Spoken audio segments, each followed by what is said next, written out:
you guys have a ton of promising players. I mean, I would say, one of the youngest rosters Ignite has ever put out, which, maybe there's some learning lessons there. That's not for me or you to decide. That's for people above us to do. But at the same time, you've gotten to see a lot of these guys, as you said, the future. And I think the two that most NBA fans will know, and I do want to get back to your career too, but just while we're on the topic, are Ron and Matas. So what have those two been like as players and teammates and people since you've been able to be around them? And, NBA fans will soon really be introduced to those guys in the pre-draft process and everything.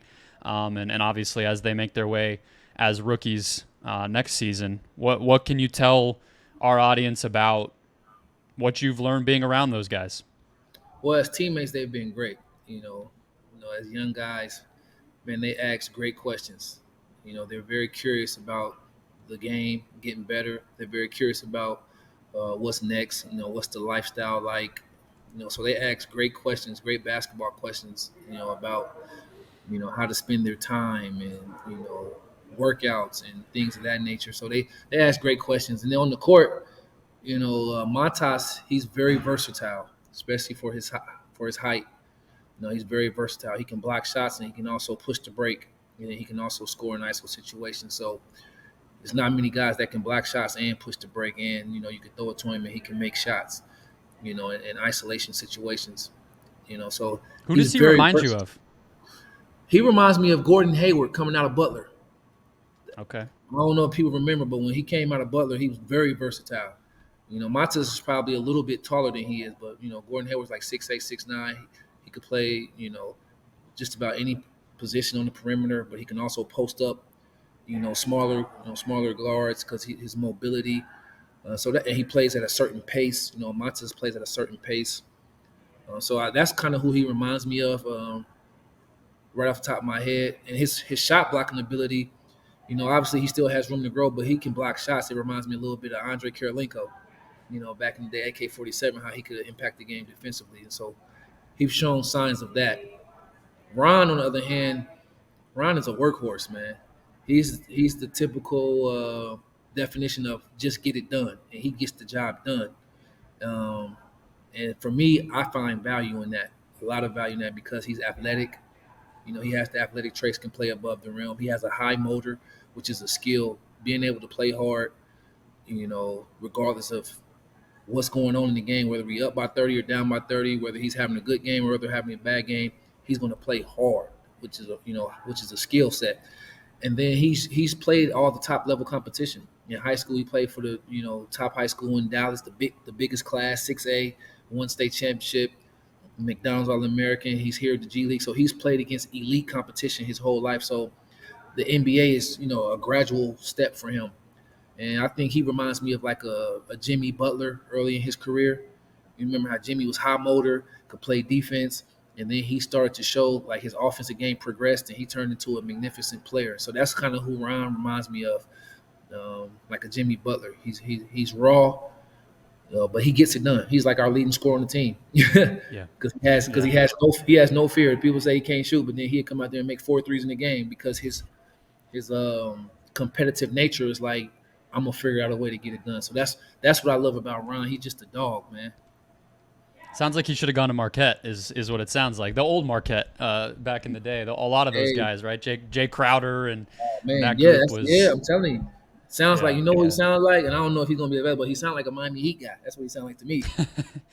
Yeah, maybe they'll get a trade up going or something like that. Yeah.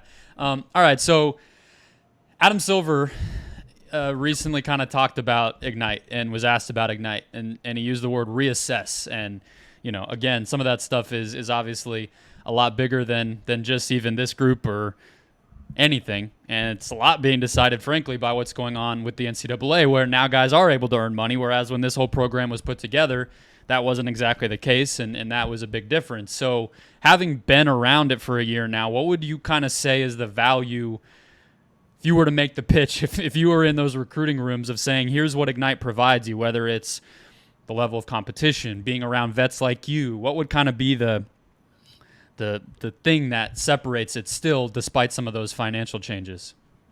I would say, being able to live as close to an NBA lifestyle, early, getting used to that as possible. You don't have school. You're not going to school. You don't have GPA to maintain. So this can help get you ready, expedite that process of getting you ready for how to spend your time as an NBA player. You're playing against higher level competition. The G League is better than it's ever been. You have NBA guys. You have ex lottery picks. You have veterans. All level international playing in the G League, and so you're playing against higher level competition. You're learning NBA terminology, NBA spacing, which is a little different than college. It's just another avenue. Like I won't put down college, because I went to college, so I understand the value of it. But coming here is definitely more of a professional environment. How it is in the NBA, so you get to learn that early and fast track it. Excuse me. Absolutely. Didn't mean to cut you off there. I just And you get paid. For a young guy, you get paid yeah. too. That always helps. You get paid. You get panini And it's deals. locked in, right? I mean, it's Yeah, not. it's I mean, guaranteed. go do this event or go be part of this. I mean, NIL still is NIL. It's not a paycheck. It's not the same thing. Exactly.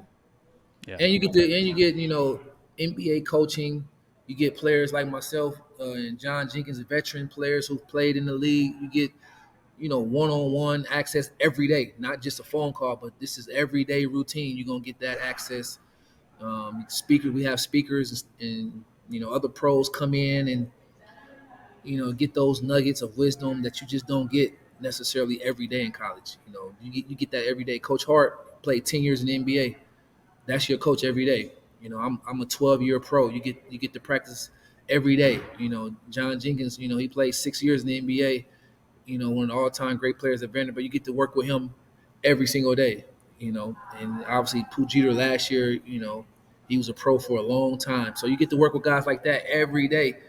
And so, I think that's the pitch that I would, if it was a player who had the ability to come to Ignite. Because obviously everyone can't come to Ignite. It's a certain level of player, that will come here.